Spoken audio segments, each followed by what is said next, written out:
Hello students, I am Professor Rajesh Kale, Workshop Superintendent, MIT Polytechnic Kothur, Pune.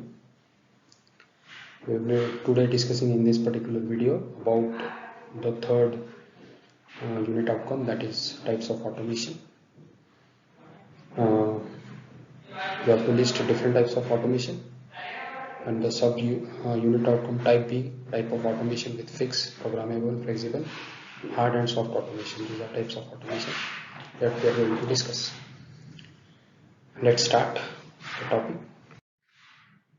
The first thing is that what is automation? We have seen in previous lectures.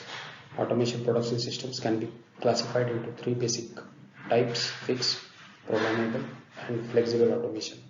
So fixed automation is nothing but it is a system in which the sequence of processing or assembly operations is fixed by equipment configuration.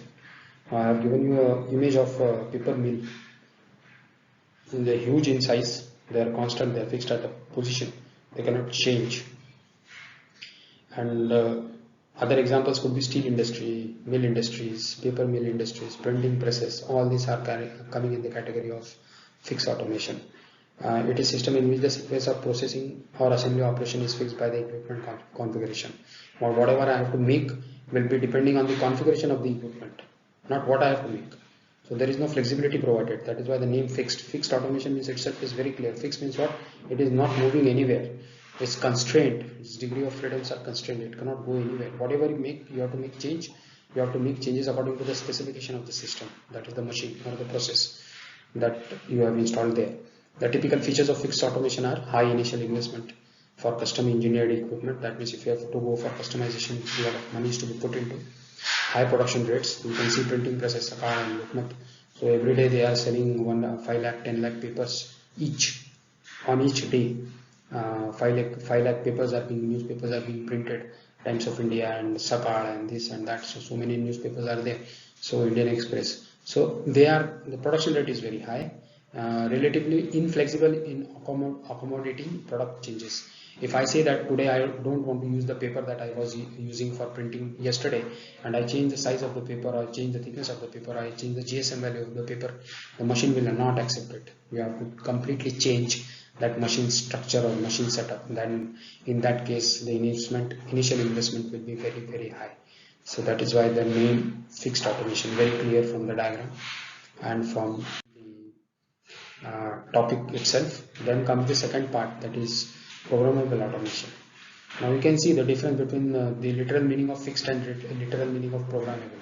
You can understand that much, that what is the difference between fixed and what is the difference between programmable. Programmable, I can change bit. There is a bit of flexibility given to me. Capability to change the sequence of operation to accommodate different product configuration. I can change the sequence of operation. So there is a slightly greater flexibility being given to me as compared to fixed automation. You imagine a virtual factory of yourself in which 3 different shops are there. In one shop you have installed fixed automation system, in second you have installed flexible automation system, and in third shop you have installed flexible automation system or flexible manufacturing setup. You see the difference between the three. Operation sequence is controlled by a program which is set of instruction coded so that system can read and interpret them.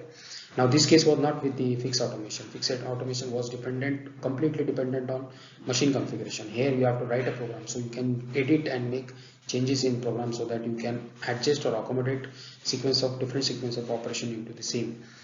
Features are characterized by high investment in general purpose equipment, low production rates related to fixed automation, flexibility to deal with changes in product configuration, most suitable for batch production. Now you are familiar with batch production. What is batch production? So you might be knowing that anything that is manufactured in batches of 30 pieces or 50 pieces for a production hour or for a production shift, depending on what kind of sequencing and planning you have done. According to that, the batch production is decided. So I have shown you an example of home automation. Home automation itself is a batch production. People are staying in home, 5 members are there, 10 members are there, and they are utilizing the home automation setup. There is a different programs, different modules are there. You can go for cameras, you can go for users, you can go for security, lights, temperature, and even your appliances are connected to your mobile phone or your home automation system. If you have forgot to switch off AC, or if you have forgot to switch off the fans and lights in the home, you are just moving from point A to point B. Either you are traveling to home or you are moving away from home for work or so. You can just press a button, click a button, the systems will get off simultaneously, but you should be in the range of that automation system itself. If you have gone 20 kilometers and then you say that I have forgotten to switch my fan off and light off, then it is of no use, because you have crossed the boundary, you have crossed the working communicating zone of that particular setup device that you have installed in your home. So you have to be in working range. If you move outside working range, the system will not work. So if you want to do that way also, so then the investment on the other side will be higher, because you can control them by then you can control your equipments within the 20-kilometer range. So that is where your office is also there, and you can simultaneously access both the things. Then comes the flexible automation. So flexible automation is extension of programmable automation. Programmable automation is the base, and if you extend or modify it, what you get is flexible automation. In this automated system is capable of producing variety of products with virtually no time lost for changeovers from one product to next product. There is no production time lost while reprogramming the system and altering the physical setup. So that is the most preferred advantage of this system. Consequently, the system can produce various combinations of schedules of products instead of requiring that they be made in separate batches. So you can do it continuously, and with change in profile, with change in dimension, change in geometries, change in physical, mechanical, chemical structure, and so forth. What are the features of flexible automation system? Then naturally it will combine the features of programmable automation systems also, and this particular system also. So high investment for custom engineered system. Again, customization is costly. Continuous production of variable mixtures of product means you can produce variety of products. Mixture means variety. Medium production rates. Production rates are not high, because for every article you are making certain articles, number of articles. So production rate naturally will not be high. If I am trying to eat from 5 plates, my eating speed will not be that much, and it will not be efficiently digested as I am doing the same thing from eating from only 1 plate itself. So the relative position of the 3 types of automation for different production volumes and product variations are depicted in figure. The essential feature that distinguish flexible automation from programmable automation are. Now this is a question that can be asked in oral interview viva. So what is the thread-like difference between flexible and programmable automation, as it is an extended part of or modified version of programmable automation. So the two parameters are very important that all of you have to keep in mind, are that the capacity to change part programs with no lost production time, and the capability to change over the physical setup again with no loss of production time.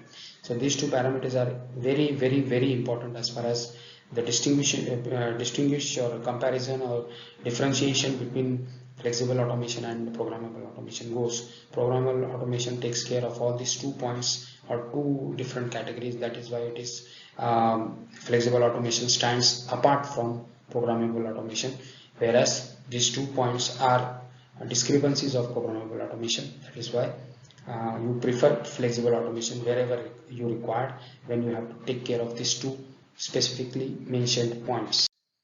Then there is a figure which is giving you a brief overview. I'll let you explain in brief that what this particular slide is or graph is trying to explain you. On x-axis you see product volume, on y-axis you see product variety.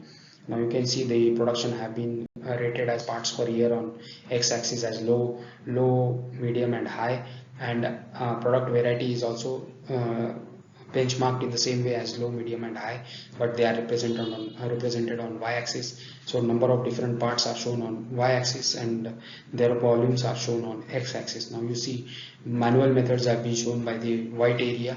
Then fixed automation. In fixed automation, parts per year that are produced are very high, but the number of different parts, that is variety created, is very low. Then you have programmable automation. Programmable automation, the number of different parts produced is also very high, but the number of parts that will be produced by those setup or those automation systems will be ranging in between middle or high as far as the product volume goes. But if you see flexible automation, it is taking advantages of both the worlds, that it is producing part on higher side also, and it is falling in higher side in terms of number of different parts. So that is where flexible automation stands, and as it is a integrated or expanded version of programmable automation, it has benefits of both the worlds, of itself and of the programmable automation also.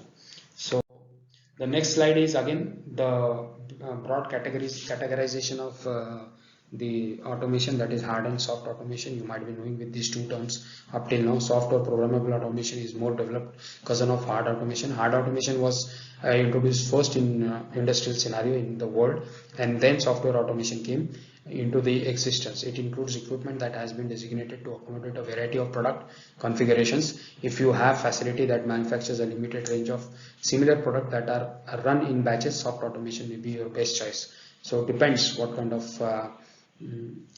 product process you want to have, then you can integrate that with soft automation or hard automation. Hard automation is used for a specific production purpose where the processes are fixed. It is best suited for automated equipment that mass produces high volume products with few alteration or little changeover. Now from the same definition or same lines, you can immediately click to an answer that fixed automation is an area where you can go for hard automation, and programmable and flexible automations are area where you can use soft automation. This type of automation has high initial investment, high production rates, most typically automated assembly line machines. I have taken an example of welding machine. Welding machine is hard automation. Soft automation could be anything. Any software that is being used in CNC machine becomes a soft automation, programmable automation. Now this is a slide which is giving you a brief preview of soft automation. It can produce a number of variety of parts with virtually no lost for changeovers for one part style or to another, or for multiple small batches of single product. Advantages are continue production of variables, mixtures of product, and flexibility to accommodate varying product designs. Disadvantages are medium production rate, high long-term production cost, and a high unit cost compared with hard automation. So some advantages are, some disadvantages are there. Now coming on to the next slide, that is recent and emerging applications of automation. To name a few, I'll just read the names so that you can understand by yourself. Automated production, power production systems, automated retail food and beverages industry, automated mining, automated video surveillance, automated highway systems, automated waste management systems, then business process automations, home automations, laboratory automations, and of course, last but not the least, which is required for a mechanical engineer, is industrial automation. So in industrial automation, I've given you a figure of robots working in a cell, and they are working in a dedicated cell. They are flexible manufacturing systems. They are working in a cell and they are performing their job efficiently.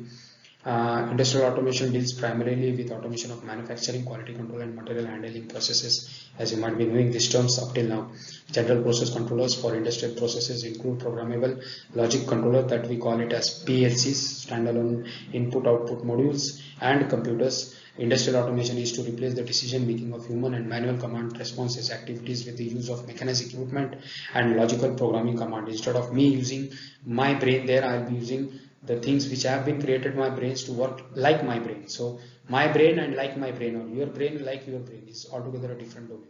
One is actual and the other one is virtual. The same is the case in this slide also. So thank you once again for joining and patience listening.